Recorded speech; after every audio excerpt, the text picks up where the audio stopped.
Hello, welcome to the video on solving two-step equations. This is our third example set C.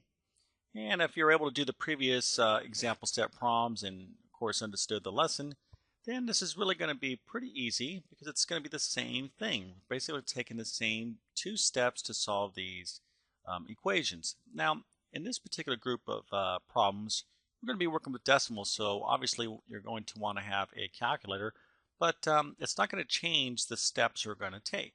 All right, so let's go ahead and tackle our first problem here. So the first thing I want to do is isolate my variable term, which is 5.9x. So to do that, I'm going to subtract 2.6 from both sides of the equation. Okay, so let's go ahead and have you work that out in your calculator. And I'll have mine also. So we'll have 5.9x. Okay, our 2.6's go away. And you're going to get 14.7 minus 2.6. Okay, and that's going to be 12.1. All right, so we have 5.9x equals 12.1. So to solve for x, I'm going to go ahead and divide both sides of the equation by 5.9. Okay, that's our second step in these two-step equations. Okay, first of all, use addition or subtraction to isolate the variable term, which was 5.9. Then use multiplication or division to solve for x. And in this case, I'm using division. So x is going to be equal to 12.1 divided by 5.9. And I get 2.050. I'll go ahead and just kind of keep it right there. So if you're getting that decimal, I'm not going to bother writing all the digits out. If you're getting essentially 2.050, then you did the problem correctly. Okay, so really, these one-step equations, two-step equations, just because we throw in decimals or fractions, it doesn't change the process. Okay, it's still pretty easy. And of course, you always need to write out your work. If you're not showing all your work, then you're taking a big gamble on whether you're going to get the right answer or not. Okay, so moving on to our next problem. So our variable term is going to be this part right here, this negative 1.3y. So I got this minus 108.4 next to it. So I'm going to get rid of that part by adding 108.4 to both sides of the equation. Now, notice how every single time I do these problems, I'm doing it in the same way. You want to write these problems out and show your work, model it the way I'm doing it. Create those habits, because if you're kind of skipping or kind of being sloppy or not showing everything, then you're creating bad habits, and that's going to come back to really kind of haunt you, if you will, with bad grades, and we don't want that.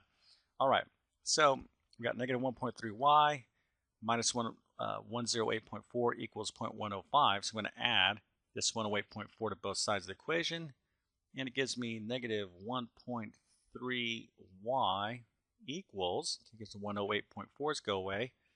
So now I'm going to go into my calculator. I got 0.015. I'm going to add 108.4, 108.4, and I get 108.415.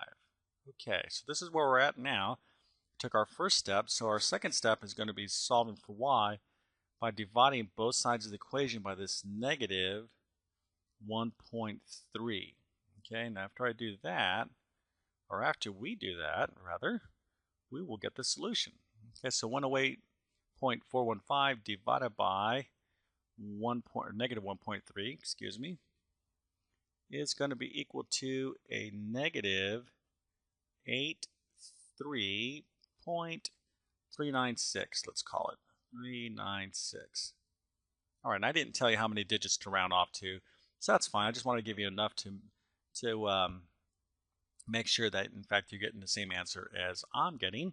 So there you go. So negative 83.396 would be the solution to that problem. But once again, look how I'm showing my work. You have to show your work.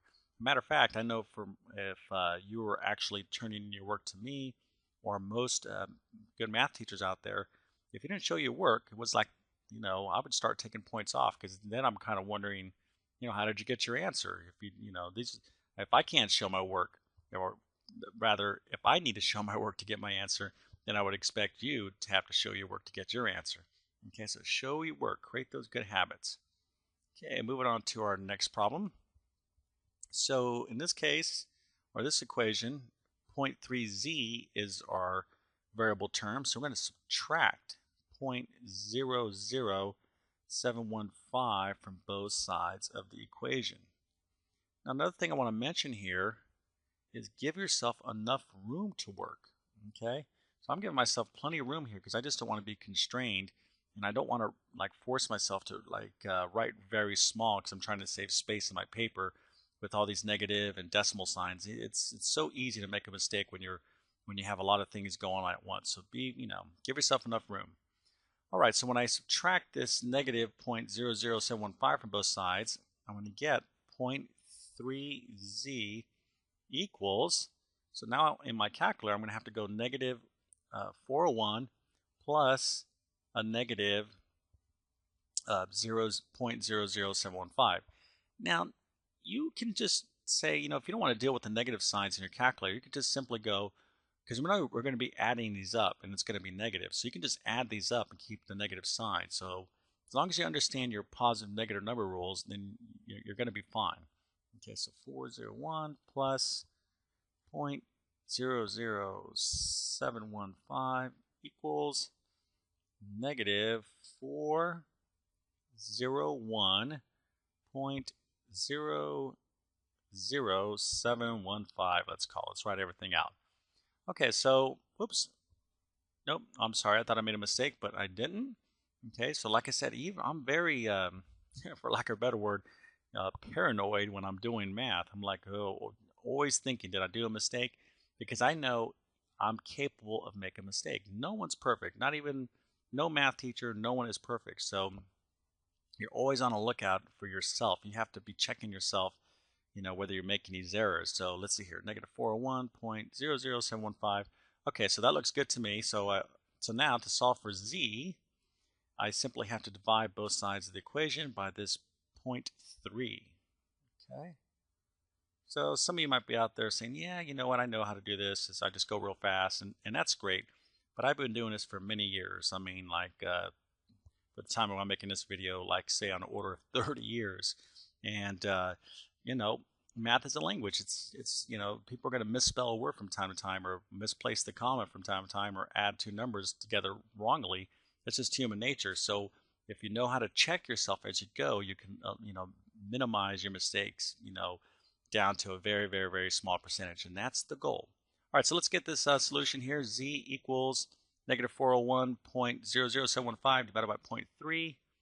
Okay, so what do we got here? I'm getting negative, right? Because a negative divided by positive is going to be negative. So that'll be negative 1336.6905 or so. Okay, so there is our solution. All right, so hopefully this is all coming together for you. It takes a little bit of more time than some of our more basic equations because we're having to use our calculator, but nevertheless, it should be pretty straightforward math for you guys out there. So our last problem, 8.9g minus 0.25 equals 1/8. So a couple ways you can go. You have decimals and you have a fraction. If you want to take that 1/8 and just convert that into a decimal to make it easier for you, you can do that. So 1/8 as a decimal is 0.125. So let's just go ahead and rewrite the equation as 8.9g minus 0.25 equals 0.125. Okay, so how do you convert a fraction to a decimal?